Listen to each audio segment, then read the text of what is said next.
Welcome to Embracing Diversity and English Language Development in Your Program, a course for directors and administrators. This is a Building Programs, Building Brains course developed by BOSNet in partnership with UMass Boston, with support from the Department of Early Education and Care here in Massachusetts, and brain building is in progress. Please feel free to hover over any of the logos on this slide to learn more. This is interactive presentation number 1, Diversity in Your Program, Broadening Your Team's Perspective. When you hear the word diversity, what's the first thing you think of? For most people, the first thing they think of is diversity across different races or ethnicities. Some people think about diversity across gender or age. Some people think about language of origin. And some people think about disability. But these are not the only diversity factors. As you work through this course, I'm going to encourage you to think as broadly as possible about diversity, to really open your mind to the idea that diversity is more than just the first few things that pop into your mind. So there are so many different elements. They're popping up as we speak on the slide, all these different elements like employment status and the country of origin of the person or of their family or even of their ancestors, the socioeconomic status or income level of the person and their families, a mental health history or background, even things like values, attitudes about fighting, the family model or family structure, any kind of background or history in court. There are all these different elements, and if you take a few minutes, I'm sure you can brainstorm half a dozen that aren't even on this slide. And the reason that we're asking you to think about this is to remember that a person's identity is made up of tens or dozens or maybe even hundreds of different elements or factors like this. And how each person relates to each of these different factors is unique.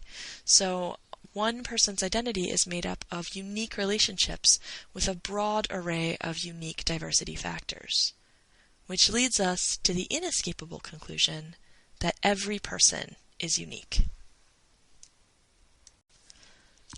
Now that we've asked you to think a little bit more about the different elements of diversity, those different diversity factors, the components that go into a person's identity, and also encouraged you to think about how each individual person has a different and unique relationship to each diversity factor, I'd like to invite you to think about how you can make this into an ongoing conversation at your program, how you can facilitate a deep, meaningful dialogue that challenges people's perspectives on what it means to a person to be from a certain ethnic background or from a certain socioeconomic status or to have a certain mental health history.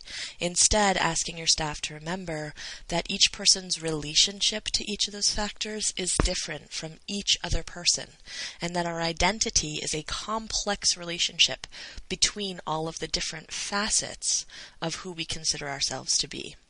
So facilitating a deep and challenging and ongoing conversation means broadening your team's perspective not only on diversity and what diversity means, but also on identity and what identity means, and how these two come together. In order to help your team come to a deeper understanding about diversity and identity, you're going to need to also help yourself deepen your own thinking. And no matter how much work you've done on that, there's always more work to be done. At the very heart of that is the fact that part of what's magnificent and efficient about the human brain is our ability to see similarities and differences between things and to categorize and classify things and make extrapolations. So, for instance, if you have an apple and you have a cheeseburger and you have a salad and you have a piece of chocolate, you're immediately thinking these are all foods, and that's absolutely true. They all have calories and various nutritive values and so forth. But our brains tend to do this with everything, and most of the time it is helpful. But where our brains tend to do it unhelpfully, among other things, is when we are making assumptions or patterns around people. And then that causes us to have underlying beliefs about people that sometimes might be true, but sometimes are not going to be true. And those assumptions or beliefs that live kind of in the very deepest way that we relate to the world can be a really big barrier. So in trying to challenge those thought patterns, some helpful strategies include asking open-ended questions, asking them of yourself, asking them of your staff, even asking them of the parents and the children. What things mean to them, who do they see themselves as, how do they think about themselves, and so forth. And another thing that's very helpful to do is to recontextualize. So it's very common for us to have a story in our mind about why a certain thing happened. For instance, if we come into work and a person that we work with doesn't say hello to us, we may imagine that it's because the day before they wanted us to do something that we didn't do. And so in our minds, that's the story that we're telling ourselves. That's the context that we're focusing on. But if you recontextualize and you say to yourself, well, that may be the story, or the story may be that she's having a really bad day today and she's having a migraine and she doesn't even want to say the word hello because it will hurt her head. Or the story is suddenly she got a call letting her know that the licensing visit has been moved up and she doesn't want to tell me because she's afraid of how I'm going to react. Those are completely different stories we can tell that have different contexts associated with them and different reasons for those behaviors. Regardless, it's important to remember that there are some typical common formulations that we have in our minds that are fundamentally unhelpful in terms of having a culturally aware and diverse welcoming approach towards each other and our community. And the absolute worst culprit is the formulation or the thought process, people who are blank do blank, or people who are blank think blank, or people who are blank feel blank. So even things like people who are happy want to be with other people, or people who are sad need some time alone. Those are not always true statements. Imagine how much more potentially harmful and untrue those statements would be if I started saying things like, people who are non-native English speakers do or think or feel a certain way. People who come from lower income families do or think or feel a certain way. These types of thought processes take away from the individuality of each person within those populations or groups. So we always want to avoid that thinking if we can.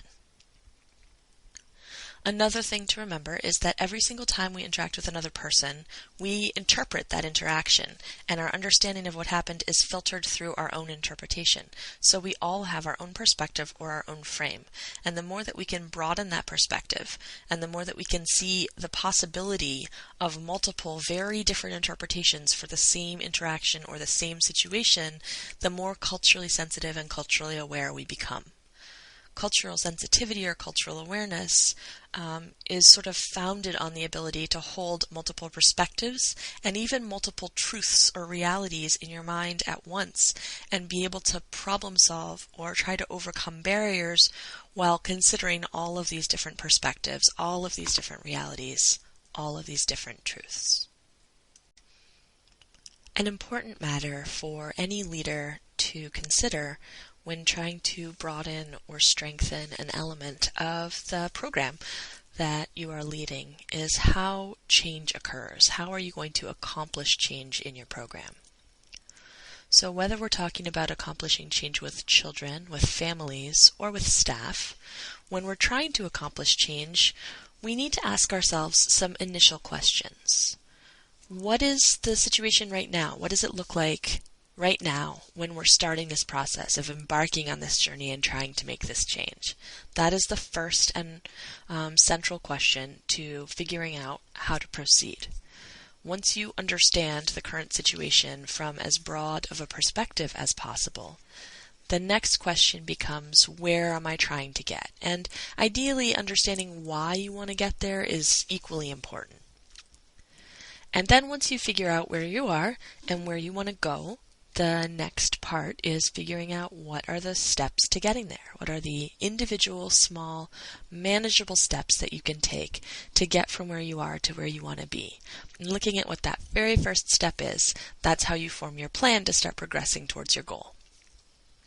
Now, once you have that all in your mind, the next question is how to take those steps, how to make that change. And I'm going to pose a question to you as a way of broadening your thinking about how to accomplish change, which is this. When you are trying to get a person to change their perspective or their behavior, what kind of outcome do you get when you lecture them or tell them what to do? How effective is that? What kind of outcome do you get if you show them or model for them what you'd like to see them do? What kinds of outcomes do you see when you ask a question or launch on an exploration together? How about when you play a game or you do an activity together to explore an idea?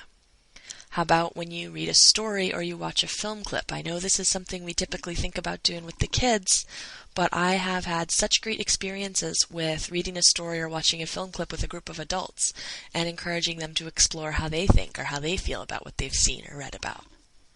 How about inviting the learners, the staff or the families or whoever you're interacting with, to share their own perspectives or to teach each other something that they know about this topic? And what happens when you invite in guests and ask them to tell their story and share their views?